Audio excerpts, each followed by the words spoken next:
안녕하십니까. 돈 아끼는 정비 정비제입니다. 자, 오늘은 가솔린차가 주목하셔야 될 내용을 가지고 왔는데 가솔린차 하면 많은 것들이 있겠지만 제일 중요한 부품이라고 보시면 될 것 같아요. 이렇게 얘기하면 눈치 못 챘을 것 같아서 제가 하나의 더 힌트를 드릴게요. 이 부품 같은 경우에는 똑같은 부품이라도 금액적인 차이가 크고, 그리고 교체 주기도 차이가 많이 나요. 저렴한 것들은 뭐 2,000원에서 3,000원, 또 비싼 품목들은 15,000원, 20,000원까지 이렇게 하고, 평균적으로 4개 혹은 6개, 그리고 8개까지 들어가는 게 있습니다. 그러면 이제 대충 뭔지 아실 거라고 생각합니다.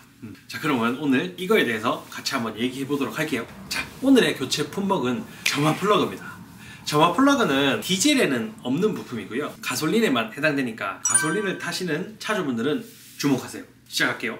자, 먼저 점화 플러그의 역할에 대해서 설명드리고 시작하겠습니다. 자동차가 움직일 때 필요한 에너지는 엔진 내에서 연료와 공기가, 혼합기가 폭발하면서 만들어집니다. 이러한 폭발이 일어나도록 불꽃을 발생시켜주는 장치가 바로 점화 플러그, 스파크 플러그입니다.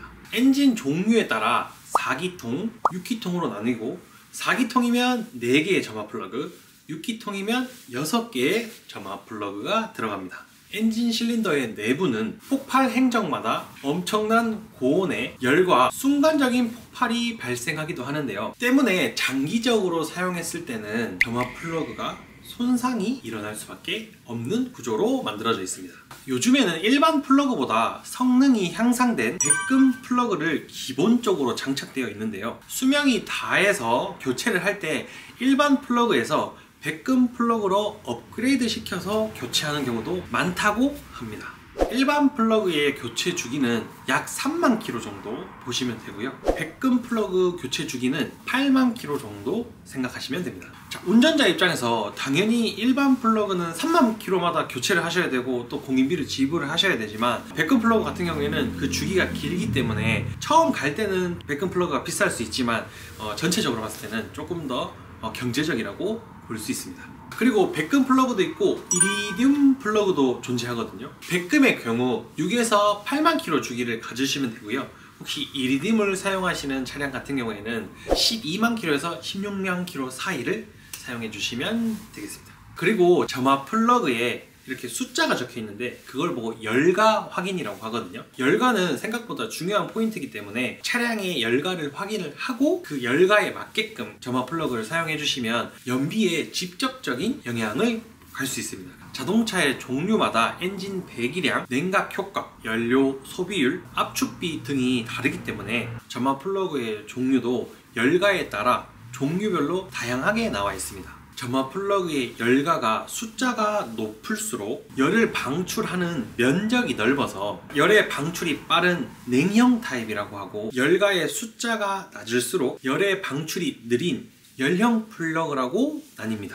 그러므로 점화 플러그를 구입할 때 이 열가를 잘 확인하시고 구입하는 것만으로도 스마트한 선택이라고 볼 수 있습니다. 이번에는 점화 플러그의 불량 원인에 대해서 같이 한번 얘기해 보겠습니다. 정상적인 점화 플러그를 살펴보면 절연팁이 회색이거나 회황색을 띠고 있으면 이게 정상적이라고 보시면 돼요. 이쪽에 색깔을 보고 회색이나 회황색인지 확인을 해보시면 됩니다. 이쪽에 색깔을 보고 혼합비, 전화 시기 등 정확하게 알 수 있습니다. 여기가 색깔이 검었다고 하면 내부 환경이 안 좋다고 봐야겠죠. 그런데 카본의 오염, 윤활유에 젖어 있다는 등 외관의 오염이 심하다면 그 원인이 정확하게 진단이 필요합니다. 첫 번째, 카본에 의한 오염, 혼합비가 부정확하거나 에어클리너 막힘, 스파크 플러그 열가가 낮음이 원인이 될 수 있습니다. 두 번째, 윤활유의 젖음. 연소실에 과도한 윤활유가 유입이 되면 엔진 오일이 너무 많거나 피스톤링, 실린더에 과대 마모를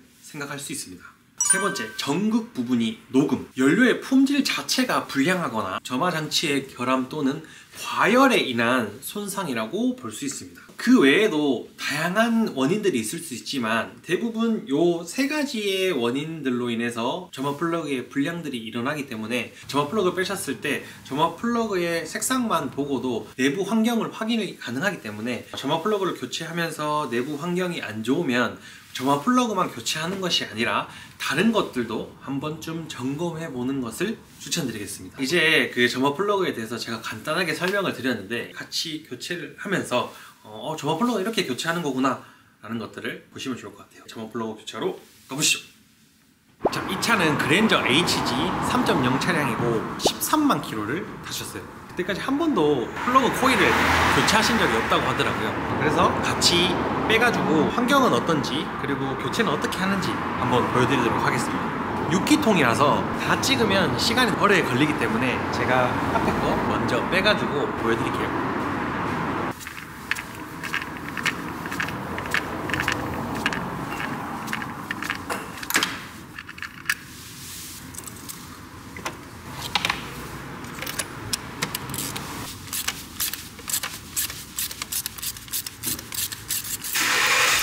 자, 여기 보면 여기에 탄 자국들이 있고 그리고 오일이 유입되진 않았습니다. 환경 자체가 그렇게 깨끗하지 않은 건 확인할 수 있습니다. 많이 더러운 까만색을 띠고 있다 라고 하시면 이런 식으로 혹시 누설이 있는지, 여기 서지 탱크 쪽인데 그리고 축축하게 젖어 있는 것들, 이렇게 축축하게 젖어 있는 것들이 있는지 그리고 오일은 잘 갈아졌는지 이런 걸 꼭 확인해 보시면 플러그의 수명을 늘릴 수 있습니다. 그렇기 때문에 플러그를 가실 때 안 좋은 점들이 보인다고 하면 그런 것들을 꼭 한번 확인해 보세요. 요거는 셀프 정비 하시는 분들한테 제가 말씀을 드리는 거예요. 정비사분들은 다 이미 알고 계실 거예요. 그래서 믿고 맡기시면 될 것 같습니다. 저희가 원래 물건을 받아서 해야 되는데 지금 물건이 좀 지연되고 있어서 없는 것만 같이 한번 보여드리도록 하겠습니다. 팁 청소를 깨끗하게 하고, 요거 자체가 토크렌치예요. 맥스 20N 메타까지는 좋아지지만 그 이후까지는 안 좋아진다 라고 보시면 되고,